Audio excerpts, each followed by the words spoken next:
In the first oscilloscope video, I focused on helping beginners get past that initial intimidation factor. Because when you turn one of these on for the first time, it really does feel like you're staring at the control panel of a spaceship. And the response to that video was awesome. A lot of you said that it helped things finally click. But you also left a lot of really good follow-up questions. Things like, can you explain triggering in a little bit more detail? How do I capture signals that aren't periodic? And what do I do if I want to capture multiple signals? My name is Zach and I'm the Byte Sized Engineer. In this video, I'm going to help you feel less like a confused astronaut and more like a confident engineer who knows how to use an oscilloscope.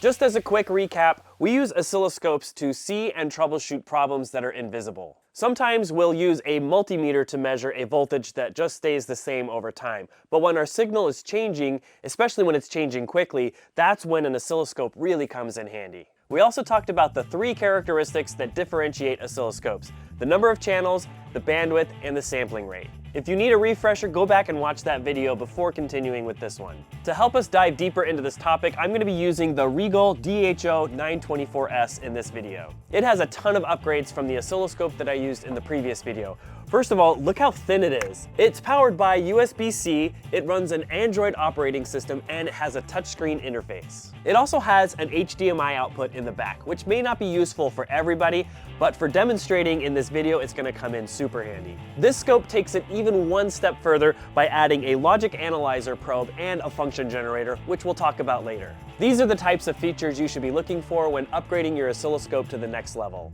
And one final feature that I just think is kind of cool, it's got a VESA mount on the back so you can attach this to a monitor stand. A lot of the questions in the comments revolved around the topic of triggering. So I've brought the scope over here and I've connected it to my TV so that I can demonstrate things a little bit more clearly. When you're capturing a signal on your oscilloscope and it just doesn't look quite right, oftentimes it's your trigger settings that need to be adjusted. To show you what I'm talking about, let's measure the signals that are coming out of this device. This is an electronic drum trigger. A performer might mount this to an acoustic drum, and when they strike the drum, it sends an electrical signal to their equipment. If you look inside one of these, basically it's just a couple of piezo elements, and I've soldered a couple of wires onto their terminals so that we can measure it. I'll connect the ground clip to one wire and the oscilloscope probe to the other. Now, when I strike this piezo element, we should see a waveform on the screen. Okay, I'm seeing something, but it's not really looking right. So let's adjust the vertical scale and the horizontal scale, and then we'll dive into the trigger settings. I'm giving this repeated taps over and over, and I like my horizontal and vertical scale. But as you notice, I'm not really getting a good glimpse at what each waveform looks like, and that's because the trigger settings aren't set correctly. Right now we're triggering on an edge, specifically a falling edge, but there are more options in this menu. So let's go ahead and click on that. And you can see all of the different options for triggering on this specific oscilloscope. We've got edge, pulse, slope, video, pattern, duration, timeout, and a whole bunch of other ones that we can dive into.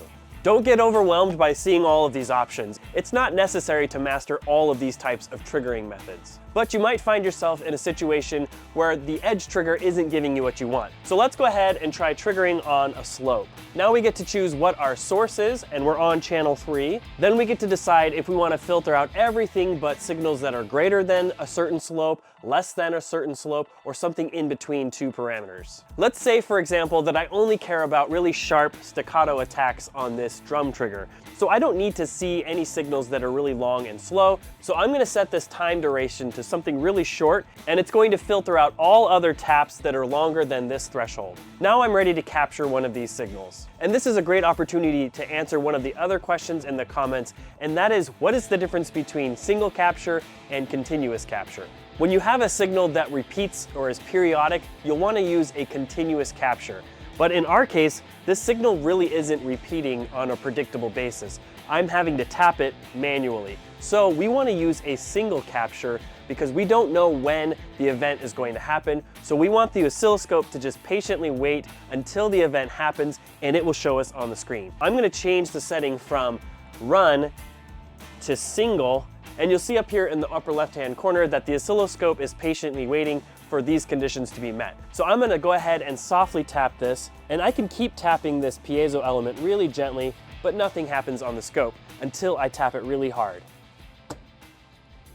Let's move on to another type of triggering that we saw in the menu. For this demonstration, we have a microcontroller that is connected to two different I2C devices. The first is a GPIO expander, and the second is a proximity detector. And I want to see that on my oscilloscope. We've got a yellow waveform and a light blue waveform, but they're kind of wandering around the screen. That's a telltale sign that your triggering isn't set correctly. So let's dive into the triggering menu and see if we can't get those signals to settle down. Instead of triggering on the slope of the waveform, let's trigger on I2C. I've connected my channel 1 probe to the clock, and I've connected the channel 2 probe to the data. The I2C protocol has a bunch of different conditions. We have start, stop, but I think one of the most useful things is triggering on an address. You can have multiple devices on an I2C bus, but they each need to have a unique address, and that's where this triggering method comes in handy. Before we do anything else, let's exit out of this menu and see what's on the oscilloscope.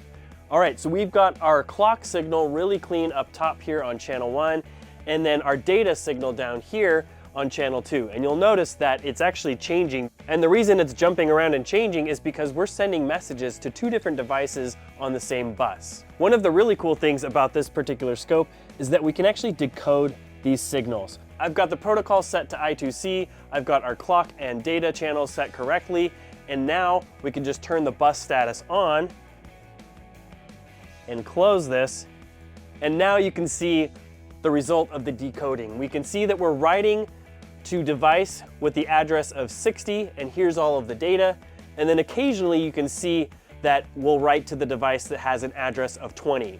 The proximity sensor is on address 60, while the GPIO expander is on address 20.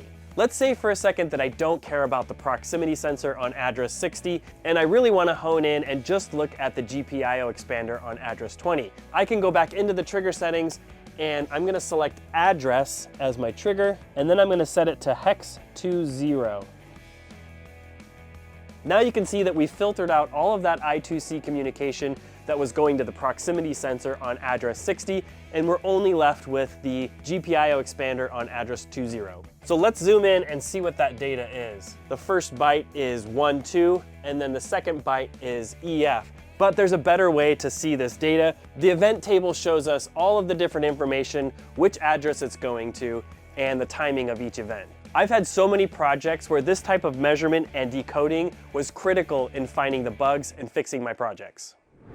Let's keep going beyond the basics and jump into some more advanced uses of oscilloscopes.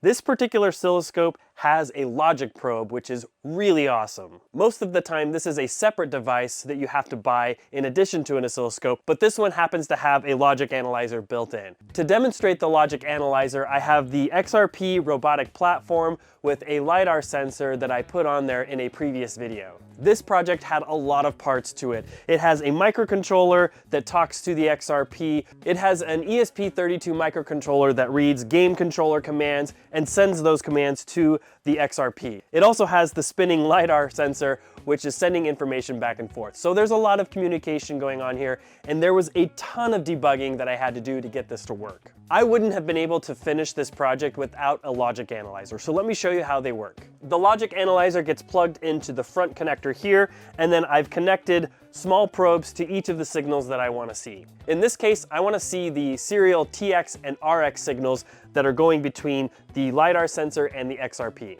Now I'm going to go down here and select our logic analyzer signals. You can see that we're receiving a whole bunch of data, but we're not sending anything, and that's because the LiDAR has already been told to start scanning, and once it starts scanning, it just starts spitting data out on the receive line without needing any further commands. With the logic analyzer, I can do the same triggering methods as I did with the analog probes. I can also decode data here, and we can see all the data that's coming over the RX line.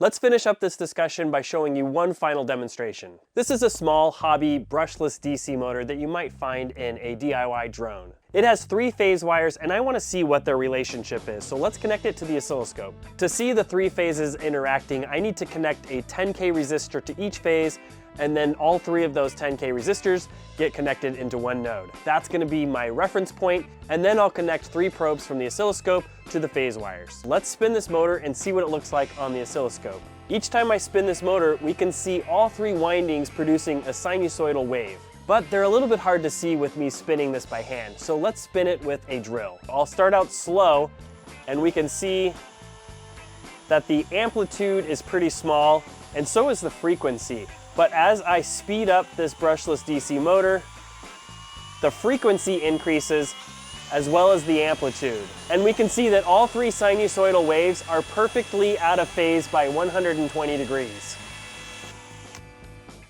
Pretty cool, huh? Hopefully this video helped demystify some of the more intimidating parts of using an oscilloscope. Don't worry about mastering all of the different features that your oscilloscope has to offer. Start with the simple ones, and then as your projects grow more and more complicated, you can work your way into those more and more advanced features. The more specific you are about what you want to see, the more powerful this tool becomes. I really appreciate all of you who left questions in the last video, because chances are somebody else has that exact same question. There's really no such thing as a dumb question, because that's how we all learn together.